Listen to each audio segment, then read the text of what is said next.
Magandang araw mga kasikap. Ngayon ay nandito tayo sa Barangay Anas ng Calawag, Quezon.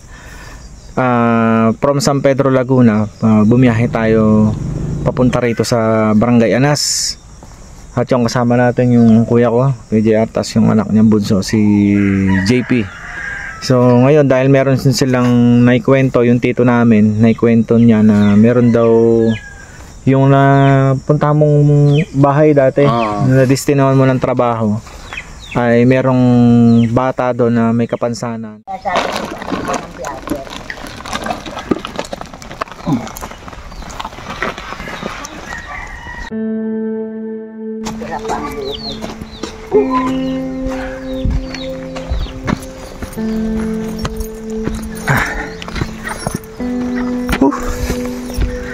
Naulan-ulan pa mga kasikap. Ay, naambo na. Pero hindi tayo papatigil. Hindi tayo papapigil. Kahit pa paano makapag-abot tayo ng kaunting tulong. Meron dyang bigas. May laman niyang bigas. Tapos may mga noodles at delata. Saka may mga kape. Pagod. Sikapin natin mga kasikap na maabutan yung pamilya nila. Anong pangalan no kaya? Tata ano? Tata Ebong. Tata Ebong. Yung pamilya ng Tata Ebong. Makita natin yung kanyang sitwasyon. Dahil inatake daw kasi siya sa puso at bumagsak. Salamat sa Diyos at hindi siya napahamak.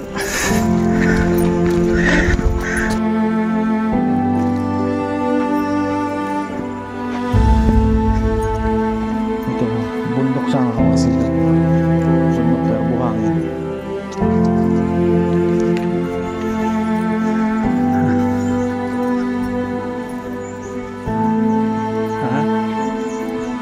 Lapit na.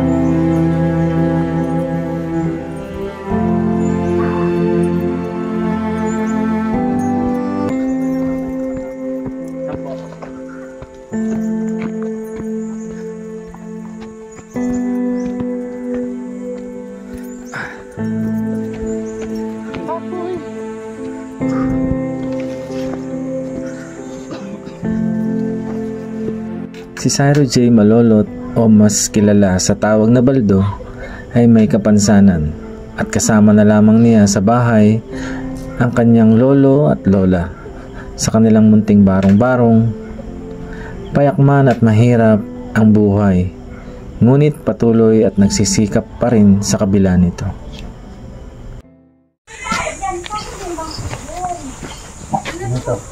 Tao po.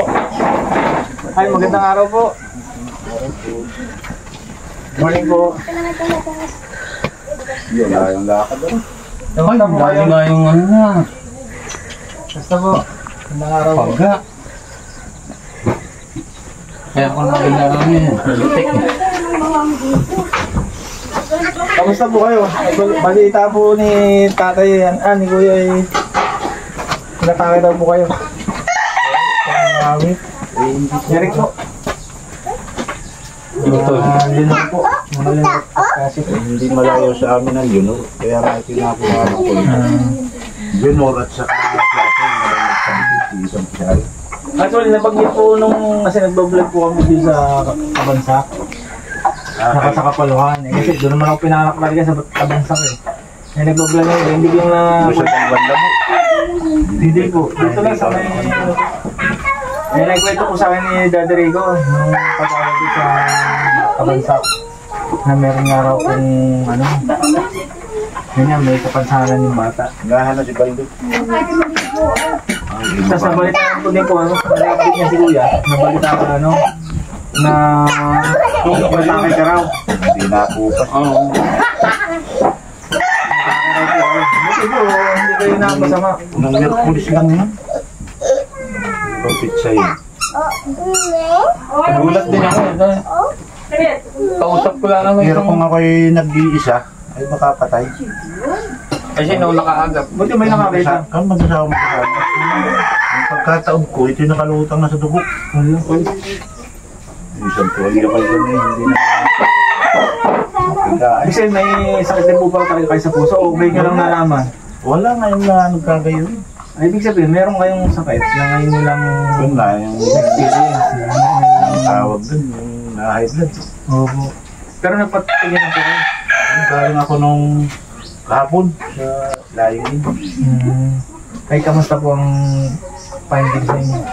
Ay, wala man. Basta lang resita din. Para lang resita sa sinker. Pero na ano po, nalaman nyo na meron nga kayong sakit na sa puso. Kumbaga ay high blood na rin. Dahil siguro dala na rin ang katandaan. May edad ba? Hindi pa naman. Ay, pinag Tutusin po, talagang ano eh. Kumbaga gano'n eh. Habang nagkakaedad, saka lumalabas yung mga sakit-sakit. Mahabot pa yun. Oo, madaling araw. Tinarget talaga ako ng dito. Kagabi pa po kami nag-ano eh. Nag-alis na San Pedro. Ano sinakyan nito dyan? Motor. Nakamutan lang ako. Hindi nga po ako marunong mag, ano, tawid dun sa Pathway na. pathway. Nalalaglag sa pathway. Nahanap motor niya. Nandun o, nanay. Nung na, Ay, kaya Tidora. nagkamali po kami ng pasok. Wala pang dalawa namin. First time na po nangyari sa inyo yung inatake kayo.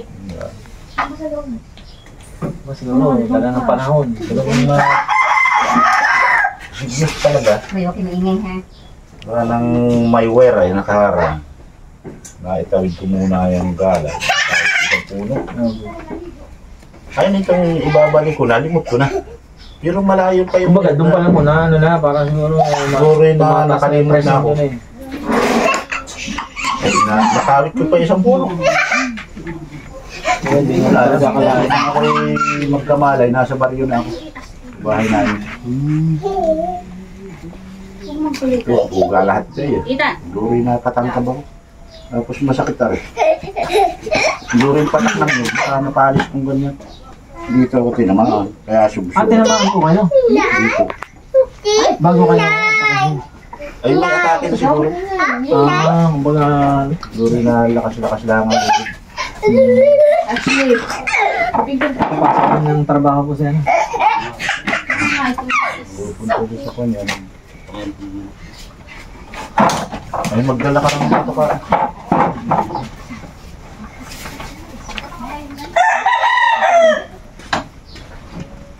Nga, nalaman. Nakarating sa akin. Malayo na. Hindi ko makapakalit. Pag kinaalala ko, ikaw ko, pag nakuha ako ng cellphone, babalik ako ng kana. Eh ngayon, lumusog na sila. Ang atubili na wag ganyan na. Wag vlog. Eh, sabi ko lang, si Banto, phone. Kasi nga, ginanito ko na lahat. Dati... Ano? Kamusta? Si Eric. Ano pangalan mo? Ano na? Tyro J. Ang buong pangalan niyo po. Pangalan na ako. Tyro J, ang mga affiliate niyo pong Malulot ang ginagamit. Malolot. Malolot, Harry, ano? Sa J, malulot. Dito ka ako sa bangko. Malolot. Sige po. Ito, number na. Kamusta? Ba't parang naman maganda mo? Parang iPod na. Diyan kayo. Sakit na. Ano pangalan? Ano tanggal lang ngayon? 15 na. Hindi ko pala naranasan pag-aaral. Hindi nakapasok sa school. Pero kahit pa paano nakakaintindi ka naman. Makakabasa ka. Kumbaga sariling filter. Kumbaga tinuruan ka lang din nila. Nakakabasa ka. Mga libro-libro, mga libro. Ay, hindi ka nakakabasa. Kahit pa paano hindi ka nakakabasa ng isang pangalan o salita. Hindi din. Hindi ka rin nakakapagsulat. Pero nakakapag-cellphone ka. Nakakapag-cellphone ka. Nakakaintindi ka naman.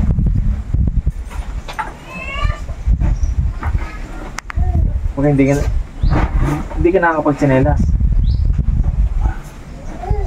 Tuloy lang. Pero okay lang naman ba? Hindi ka naman narurungot. Okay ka lang naman. Masaya ka naman sa sitwasyon mo. Okay lang naman.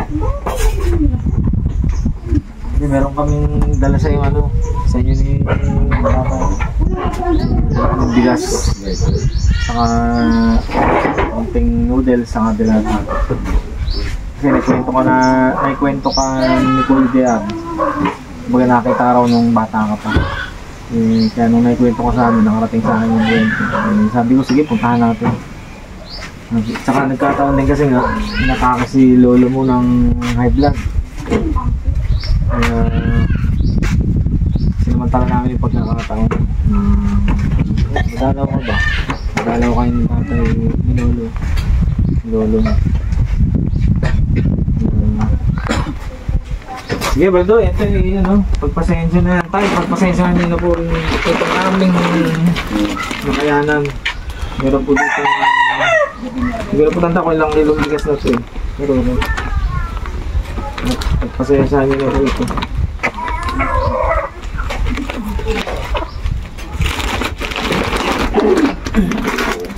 Meron din po dyan, ano, mga noodles, may mga dilata po.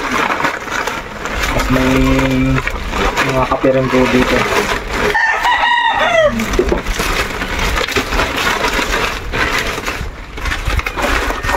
May noodles po. Mga kape. May mga dilata rin po dito. Ay. Pasensya nyo na po yan.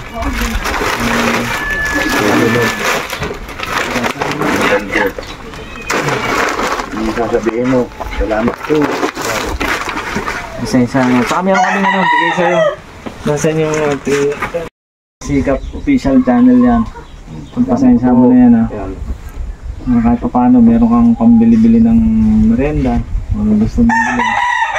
Kahit ka ni Kahit ate. pa paano yung makatulong lang. Pasensya mo na yan ha. At sa usunod, pag nag-establish na yung ating YouTube channel, makakabalik kami. Mabigyan ka ulit ng unting tulong. Mabuti, hindi ganong walang nangyari kay tatay pag natake. Ba't ko ako nag-iisa? Huwag kayo yari. Napakinggan daw niya yung naghaharap. Nasa baba siyang ganun. Ang hagay kong dundo. Pagbuklat daw niya itong dugo. Sa sanong gaya nakapunta ang aking mukha. Walang gayong Bible. Ito ibibigay ko para kahit po paano meron kayong magbasa-basa ka. Kung may mga pinsang ka na nakakabasa, basa-basa kayo. Para inyo makabasa para makarinig kayo ng mga salita ng Diyos ha. Paano nagamit nyo yun. Nakita ni Kuya Gian.